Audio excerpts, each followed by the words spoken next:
She was a legend of the silver screen. Even today, almost 60 years after her death, she still holds a special place in the minds of millions of people across the world. Ask anyone you know and they'll recognize her name. And how could they not? Marilyn Monroe is practically unforgettable. But what most people have forgotten is just how important one particular building was to her career. The Hollywood Roosevelt Hotel was already an institution when she first arrived, having played host to the elite stars of the 30s and 40s. So when a young model named Norma Jean needed a place to stay and work, the Roosevelt made a lot of sense.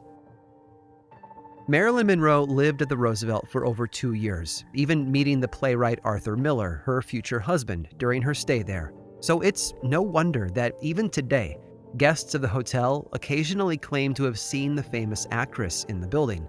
In a lot of ways, the place was like a second home to her, so why would she ever want to leave?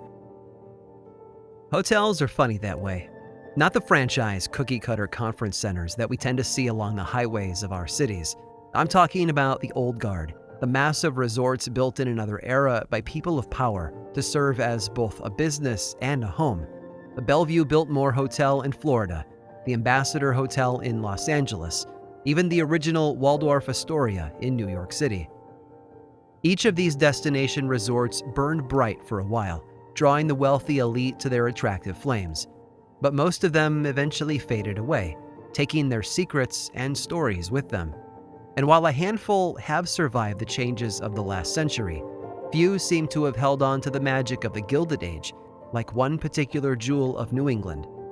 And I'd like to take you there.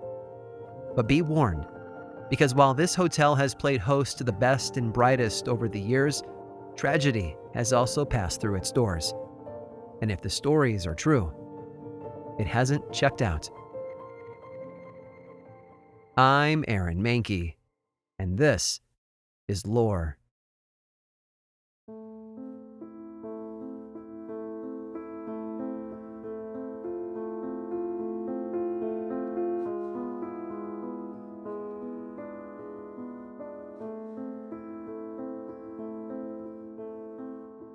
Joseph wasn't born into money or as part of some lofty social circle. He wasn't even born near that crowd. No, when he came into the world in 1840, it was in the small capital of New Hampshire, the city of Concord. But don't let his humble beginnings fool you. Before his work was done, Joseph would leave his mark on the pages of history. Around the age of 20, he took an interest in a mineral known as anthracite. It's the most pure and energy-rich type of coal there is, making it the most valuable of them all. And in an era that would see incredible fortunes built by industries that use steel, everyone needed a good fuel to smelt it. A decade later, Joseph was one of the wealthiest men in the country. He was the sort of Gilded Age cast member who might be referred to as a robber baron, managing his empire of coal mines and railroads from his home in New York City. But he was the sort of man who couldn't forget his birthplace. And honestly, if you've ever driven through the mountains of New Hampshire, you can understand why. In 1881, he returned to his home state to buy a massive 10,000-acre tract of land near New Hampshire's tallest mountain, Mount Washington. Later that same year, he and a partner also purchased a resort nearby, the Mount Pleasant House, giving him and his circle of friends a place to stay in the north, while earning an income from others who wished to stay there as well. But the resort wasn't quite perfect enough for him when he bought it, so changes were made. Simple things were added, like tennis courts and a pump house for the water system, but more complex projects followed. An entire new story was added to the resort, and then a bowling alley was constructed inside. The property gained a blacksmith shop, a golf course, and a private lake. Clearly, Joseph had a vision, and he wasn't afraid to spend his money making that a reality. In the early 1890s, Joseph was summering at his resort when he encountered a woman he had never met before. Carolyn was the daughter of a butcher from Waltham, Massachusetts, and their family had been staying near Mount Pleasant, providing cuts of meat for another of the resorts there. And Joseph fell in love. There were complications, though. He was 52 and she was only 25. He was one of the richest men in the nation, and she was the poor daughter of a middle-class butcher. But after spending time with him on his yacht in Boston Harbor, Carolyn set all those differences aside. Love is love, after all, culture and rules be damned, and by 1894, the pair were married. They settled into a blissful life together, traveling the world and spending their time at the various homes that Joseph owned, but their hearts always brought them back to New Hampshire. So in the late 1890s, the pair began plans for a new project, a resort that would make the Mount Pleasant house look like a starter home, a practice run for something bigger and more grand than they could ever have imagined. They started by hiring architect Charles Ailing Gifford, who set to work taking their vision and creating a roadmap to reality. It would be built in the Spanish Renaissance style that had become popular at the time, with a bright red rooftop that hovered over a white structure, complete with large turrets spread across its length. It wasn't cheap to build, though, that's for sure. In modern American dollars, the hotel cost roughly $50 million from start to finish. But you can see where that money went when you look at the list of details about the hotel. There is over 200,000 square feet of wood flooring throughout the building, and over 10 miles of pipes, and all of that was topped by over 50,000 square feet of roofing tin. When completed, it became the largest wooden structure in all of New England. A famous friend even helped put it all together, too. Thomas Edison traveled to the site to oversee the installation of nearly 21 miles of electrical wiring, a modern technology that few other resorts at the time could boast. And with 3 separate train stations in nearby Brentonwood, there was a steady flow of visitors to come and enjoy it. The project wasn't without its critics, of course. Many thought that the White Mountains of New Hampshire were too out of the way for most tourists to travel, and that it would be a waste of money to build something so large and extravagant in such a remote place. But Joseph Stickney disagreed, and when the doors opened in 1902, the hotel's success proved him right. But Joseph wouldn't have a chance to enjoy much of that victory. Just a year after the hotel opened, he passed away from a massive stroke while at his Fifth Avenue home in New York City. A year before, so many of his famous, wealthy friends had gathered for the hotel's grand opening. Now they were forced to reunite under darker circumstances. When the funeral was over and the grave had been filled, Carolyn Stickney found herself alone. The couple had no children, and without her true love and best friend, she was left to wander the halls of their Mount Washington hotel without him. Eventually, she built a chapel on the hotel property in honor of Joseph, and then set about taking the reins and keeping the business running. She was wounded, yes, but she would survive. After all, sometimes the best way to honor the past is to move forward into the future. And that's exactly what Carolyn Stickney did. And because of that, the world would never be the same.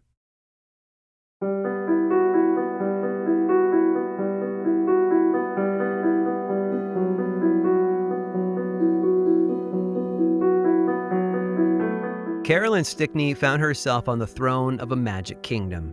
The hotel had its own electric plant, which helped power amenities such as refrigeration equipment, an elevator, and lights throughout the hotel.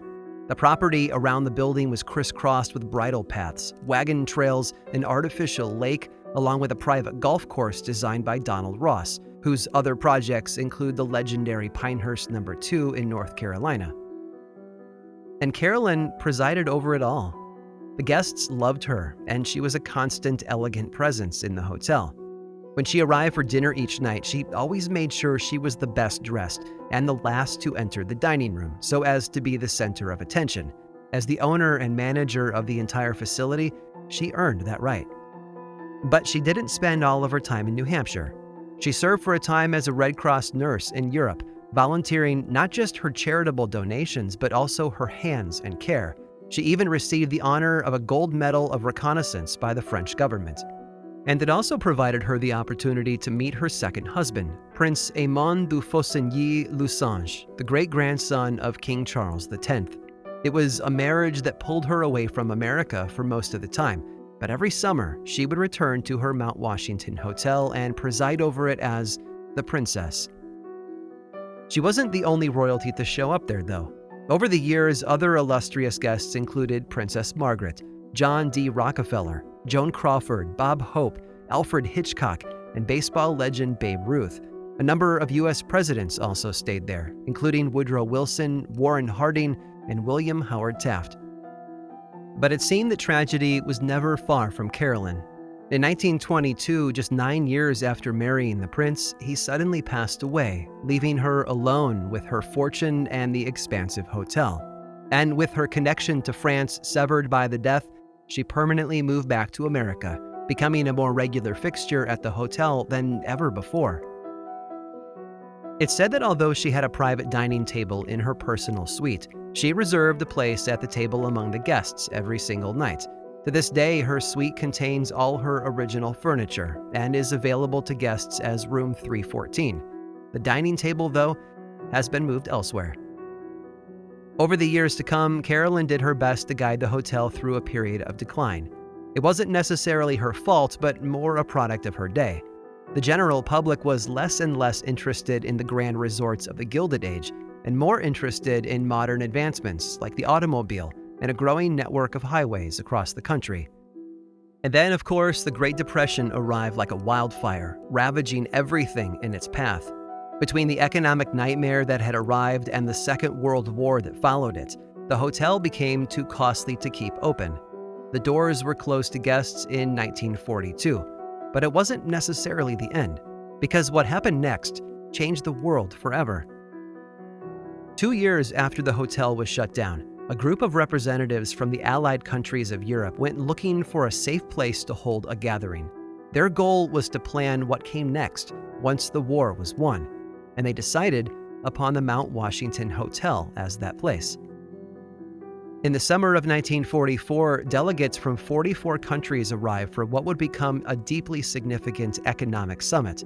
The outcome of those meetings established the World Bank, the International Monetary Fund, and revived the global economy. Today, it is referred to as the Bretton Woods Agreement, and all of the paperwork was signed on Princess Carolyn's dining room table. Sadly, though, she wasn't there to witness it, having passed away 8 years earlier in 1936.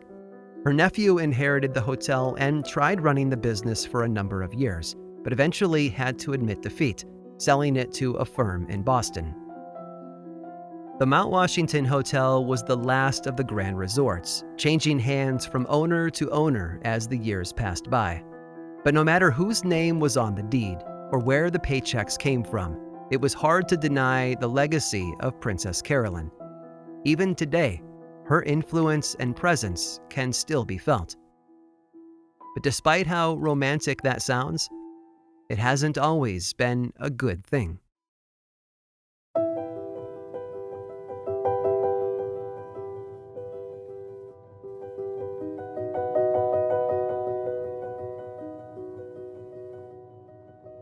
Some people think that the hauntings are intentional. Not that they believe it's all a hoax, but that there's something about the hotel that keeps the spirits trapped there. If that's the sort of thing you believe in, Mount Washington Hotel might be the place for you. One legend says that the Italian craftsmen who were hired to construct the hotel brought a bit of their old world superstitions with them. In an effort to ward off ghosts, it's said that these builders added complexity and variety to the hotel's design, such as staircases with unusual, non-matching numbers of steps. It was all done with the goal of confusing the spirits and keeping them out. Instead, some say it backfired, trapping them inside the hotel. And if the sightings around the hotel are any indication, that might very well be true. More than a few guests have seen the figure of a woman who seems to step right into nearby walls before vanishing. Others have caught a glimpse of a ghostly father and daughter in the lobby, but when they've turned back to look again, the pair are gone. One former employee at the hotel even reported an entire room full of ghosts. Early in the season, when guests were less frequent, this member of the staff claims that while making his morning rounds through the hotel, he passed by the grand ballroom. But rather than find it empty as he expected, the room was filled with scores of people, all milling about and dancing, while dressed in old-fashioned clothing. Some guests have even heard unexplainable noises. A common report is the sound of a baby crying inside the empty ballroom, while a few have even heard the telltale sounds of laughing children running through the halls. When the guests have called the front desk to report the noises, they've been told that no children were in the hotel at the time. And then, of course, there are the tragic stories that feed the sightings. In 1907, a wealthy businessman named Daniel Willis James passed away in the hotel after suffering a heart attack. And then, almost 10 years to the day after his death, another guest died of internal bleeding. But of all the guests to check in and never leave, the most famous is also the most obvious: Princess Carolyn herself. If you remember from earlier, Carolyn always had a knack for showing up to dinner in the best, most elegant dress of the night, standing out above all her other guests. But it wasn't by chance. You see, a small balcony overlooks the main dining room with a curtain hung across it, and that's where Carolyn would stand before dinner, taking in the competition before heading back to her room to put on the winning dress. And that's one of the places where modern guests have caught a glimpse of her, peeking out from behind that curtain, an elegant woman dressed in a Victorian gown. Many other sightings have happened in random hallways throughout the hotel, but the vast majority of reports come from one place, room 314, which served as Carolyn's private residence when she was at the hotel. And if the stories are true, she might not have moved out. Guests have entered room 314 to find a woman sitting on the end of the bed, brushing her hair, while others have heard a gentle tapping on the door, only to find the hallway empty when they opened it. In fact, enough unusual activity has happened in that room that in 2008, the hotel brought the Atlantic Paranormal Society, otherwise known as TAPS, from the television show Ghost Hunters, to do their own investigating. TAPS member Steve Gonzalez confirmed that the hotel is a hauntingly beautiful place and one of his favorite investigation sites.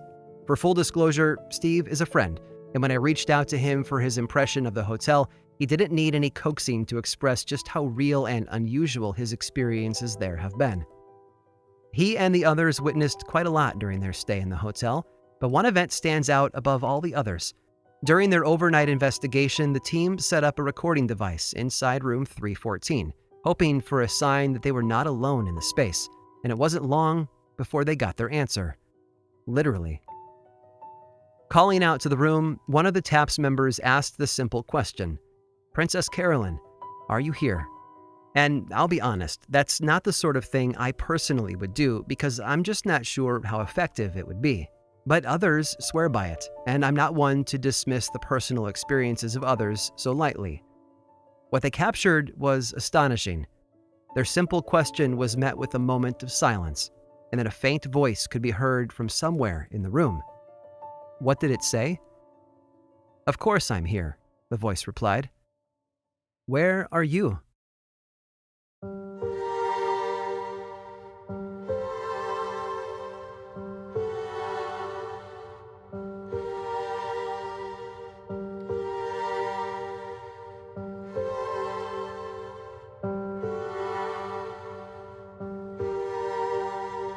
Home is where the heart is, but it's so much more than that, isn't it?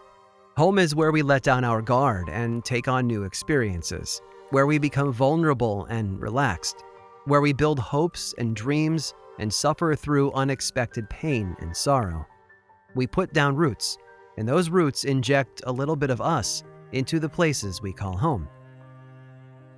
Perhaps it's not a coincidence that the most common word to pair with haunted is house, because it's in those places of trust and vulnerability that we can often experience the most pain. And pain, as we all know, tends to linger, as do the stories about it. So when countless people begin to consider a building their second home, returning year after year despite the ups and downs of life, it's no wonder that they leave a bit of themselves behind. Today, the Mount Washington Hotel stands as one of the last great Gilded Age resorts. Much like the Stanley Hotel in Colorado, Mount Washington is a relic from another time, a reminder of the ambition and wealth of the people who built it. But some of the modern tales of unexplainable sightings and mysterious events have left the impression that not all of the former residents are entirely happy. And some people think they know why. To explain it, I need to tell you another story, one set elsewhere in New Hampshire. You see, in April of 1897, a man named Joseph Kelly walked into the Great Falls National Bank in the town of Somersworth, and he set events in motion that had dark consequences. Kelly was just 24 at the time, but was already deeply in debt and desperate for a way out of his financial mess. which is why he was wearing a fake mustache and beard when he approached one of the teller windows. In his pocket was a loaded revolver, and he was ready to use it. Pretending to be a normal customer, Kelly asked the teller for some stamps, and the man behind the counter nodded politely and told him he would be glad to help. The stamps, though, were kept in the cashier's office, so the teller told Kelly to wait there while he went to retrieve them. Kelly didn't listen, though. The moment the teller turned and walked toward the other room, Kelly quietly followed him. It was only once both men were standing in the cashier office that Kelly revealed himself and then slammed the door shut behind him. The teller shouted for help, but Kelly struck the man over the head with a small club. When the other man fell to the floor, Kelly leaned over and cut his throat. He took the money he came for and managed to make his escape, boarding a train that was bound for Montreal. But crimes like that have a way of catching up with you. When they found Kelly, he was hiding out in a brothel, dressed in women's clothing like Val Kilmer's character Mad Mardigan in Willow. Soon enough, he was back in New Hampshire, where he stood trial for his crimes in the town of Dover. He spent the next 30 years of his life in prison. The reason why I'm telling you this story is because of the bank teller's name, Joseph Stickney. Not, of course, the same Joseph Stickney who made a fortune in the coal industry and then used some of it to build the Mount Washington Hotel. Just a random stranger with exactly the same name. A stranger whose tragic ending put him firmly on the public record. Many years later, an artist was commissioned to create 2 paintings for the hotel, one of Princess Carolyn and the other of her first husband, Joseph Stickney. But when the artist went looking for photographs or sketches to base his paintings on, he grabbed an image of the wrong Joseph Stickney, the murder victim, not the coal magnate, and no one noticed. Today, if you visit the Mount Washington Hotel, make sure you look around the lobby for the paintings. They're still there, prominently displayed to show every guest who stays there the faces of the people who built the place, which is, of course, a lie. Rather than spend the decades since her death hanging beside her beloved husband, Princess Carolyn has been forced to share the wall with a murder victim she never met. And if that's not a reason to make a little noise from time to time, I can't think of one that is.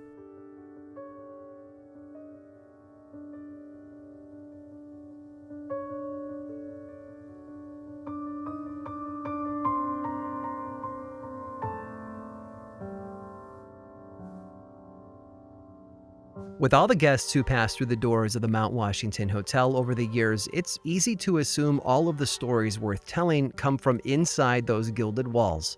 But there's one more tale to tell, one that took place outside on the mountain that gave the hotel its name.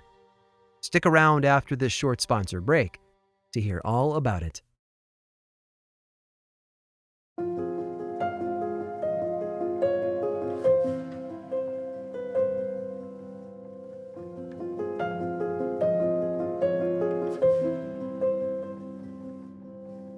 It was supposed to be a simple hiking trip.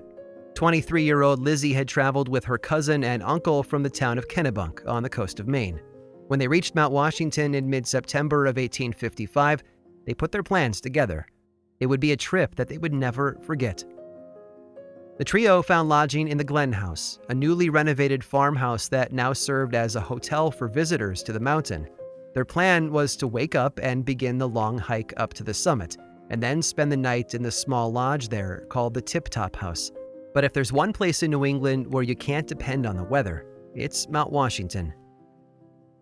The morning of the hike arrived with rain and fog, and Lizzie's Uncle George called off their plans.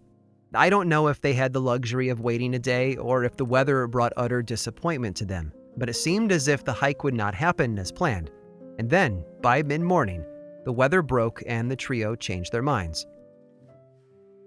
Mount Washington is known for harsh, unpredictable weather.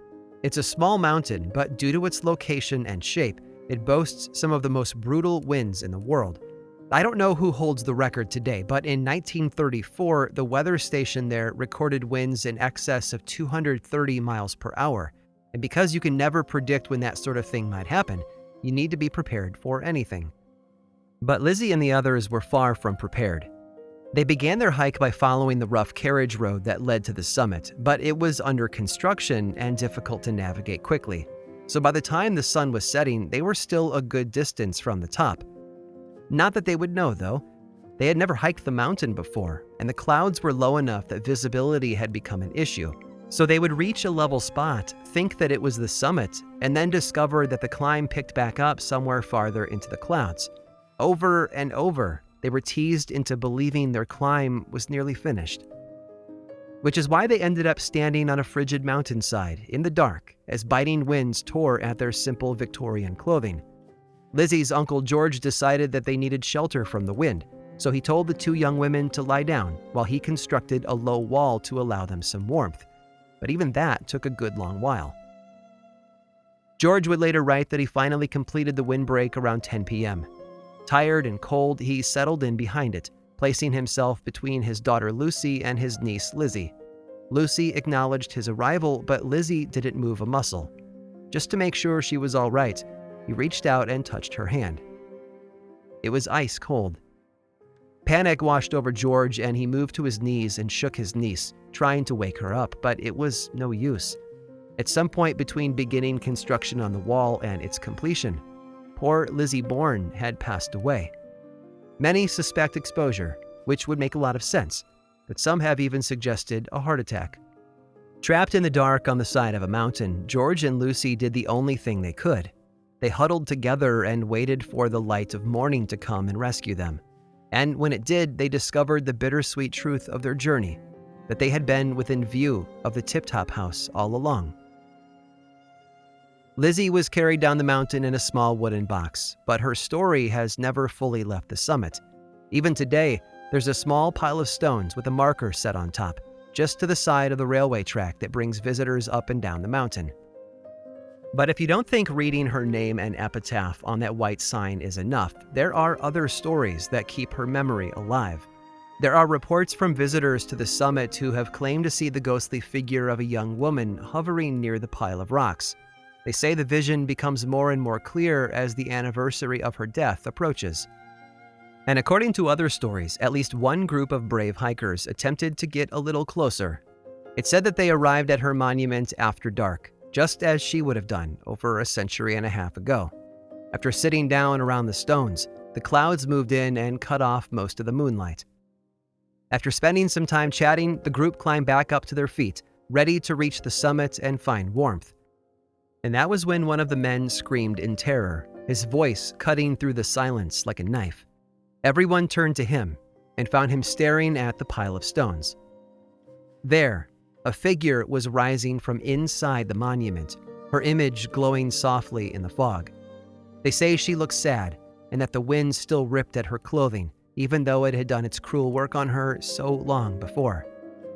Then, the ghostly woman pointed in the direction of the summit and then slowly collapsed to her knees as if giving up on her journey.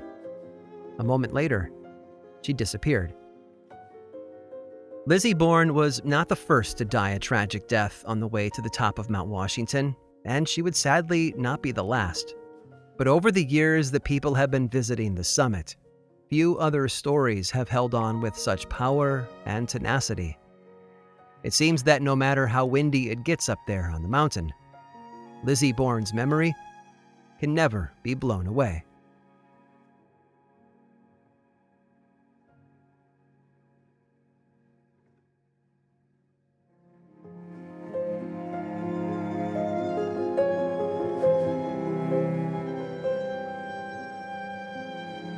This episode of Lore was written and produced by me, Aaron Mahnke, with research by Robin Miniter and music by Chad Lawson. And of course, Lore is much more than just a podcast. There's the book series available in bookstores and online, and 2 seasons of the television show on Amazon Prime Video. Check them both out if you want more lore in your life. And I also make 2 other podcasts as well, Aaron Mahnke's Cabinet of Curiosities and Unobscured, and I think you'd enjoy both of them. Each one explores other areas of our dark history, ranging from bite-sized episodes to season-long dives into a single topic. And you can learn more about both of those shows and everything else going on all over in one central place, theworldoflore.com/now. And lastly, you can follow the show on Twitter, Facebook, and Instagram. Just search for Lore Podcast, all one word, and then click that follow button. And when you do, say hi. I like it when people say hi.